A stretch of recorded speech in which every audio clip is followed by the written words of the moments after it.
What's going on, everybody? This is Cody, the home theater hobbyist. Today, I want to talk to you about my new 4K Blu-ray player. Now, I haven't talked about wanting a 4K Blu-ray player on the channel up to this point. It's something that I've been thinking about for probably about a year now. I still have my Panasonic UB-820. It's right here. It is a fantastic player.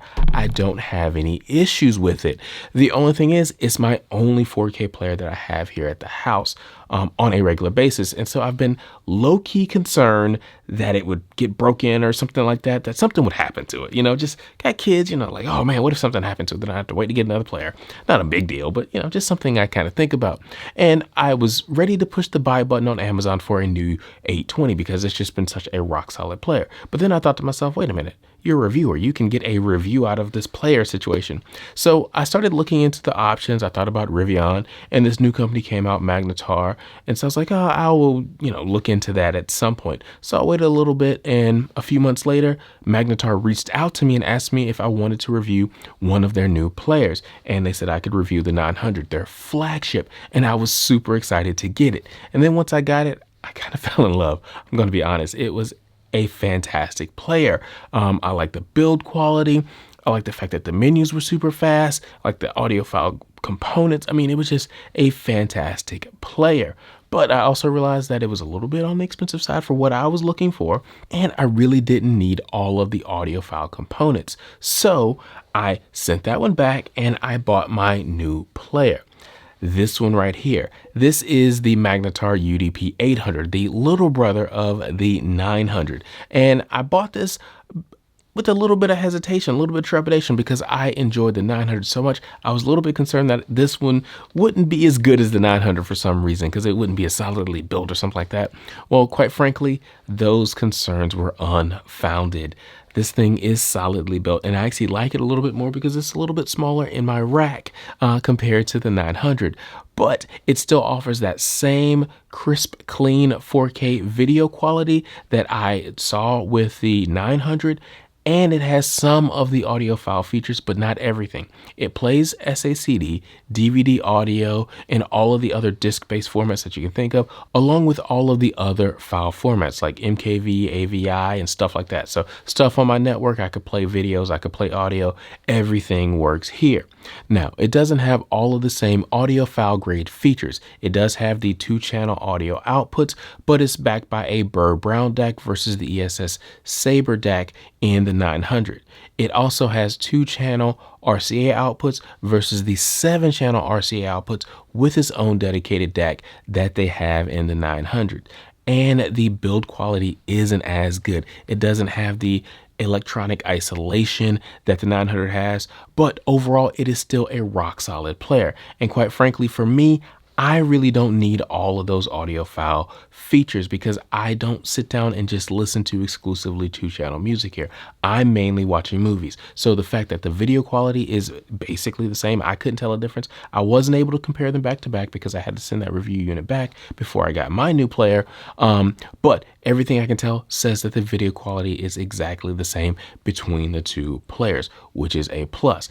Now, one area where it doesn't fare as well as the 900 is in the audio performance.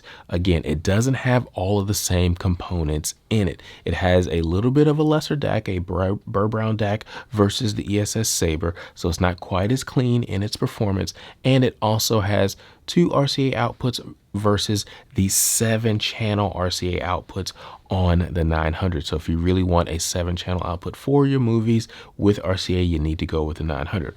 But for me, I just use the HDMI connections on the back, and I use the main one to go to my television directly, and then the audio out to go to my AV receiver and then onto the amplifier that you see right there. So for me, not having those 7-channel outputs really doesn't affect me. But again, if you want the highest quality audiophile grade, play all the formats, you got to go with the 900.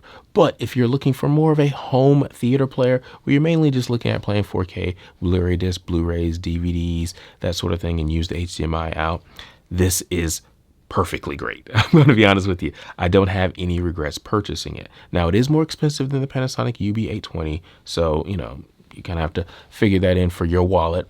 And for those of you who are asking, hey, well, why didn't you look at the Panasonic UB-9000 since you like the Panasonic so much? I thought about it. But it doesn't play SACDs, doesn't do DVD audio disc, and having this player allows me to play some of those things. Now, this doesn't have like the HDR optimizer that the Panasonic has in it, but since I have the 820, I can play around with back and forth which one I like. Now, me personally, I kind of like to leave things alone and just let HDR10 do its thing and not turn the optimizer on the Panasonic, but that's me personally. If you want to use the HDR optimizer, go with the Panasonic, but that's just my personal preference. I prefer to have it off. Now, as far as Reavon is concerned, why didn't I choose them? Well, I don't have any experience with them, quite frankly. Magnetar reached out to me and asked if I wanted to review one of their players, and specifically the 900. I said yes, played with that, liked it, decided to buy this. Okay, at some point in the future, if I get an opportunity to review a Reavon, I will absolutely do it, and if I like it, I may purchase that as a third player, right? Because one of the things I found with the 900 is that was one of the most exciting products that I have reviewed in quite some time, especially this year. And it's mainly because it's just a 4K player. And I didn't realize I was going to be so happy to have a new 4K player back in the house. And so I'm happy to have this. This will probably be my main player down here for my stack, and I'll probably move the Panasonic to another room, but I don't know yet. I've just still kind of playing around, enjoying myself with the new player. The other thing I like about it is the menu system is fast and fluid. You can just scroll through it with the remote and it works. There's no issues there. Now, this doesn't have any apps built in or anything like that. You need a separate player for that. But if you've got disk-based content, this will play it. If you've got stuff on a network drive or a little thumb drive, this will play that as well. Video, audio, it basically plays everything that I have been able to throw at it. Now, one other thing I should mention about the 800 is this remote. It is very similar to the 900. It has the same basic button layout, including a backlight button here, which is really nice to have in the dark. I like that a lot. It is IR based, so you have to point it at the box for it to work. It's not RF, it's IR.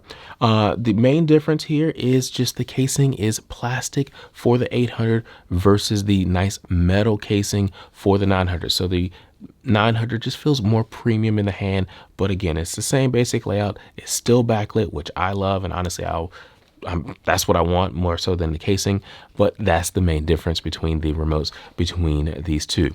But as you can see, I really like the 800. I've purchased it, it's mine, and if you're like me and mainly into home theater, I would go for this one. But if you like home theater plus you want audiophile grade components, the 900 is a excellent choice. Okay, excellent choice. So hopefully you guys enjoyed this video. If you did, hit me up with a like, hit that subscribe, and drop me a comment in the comment section below. Thank you for watching. I'll talk to you next time.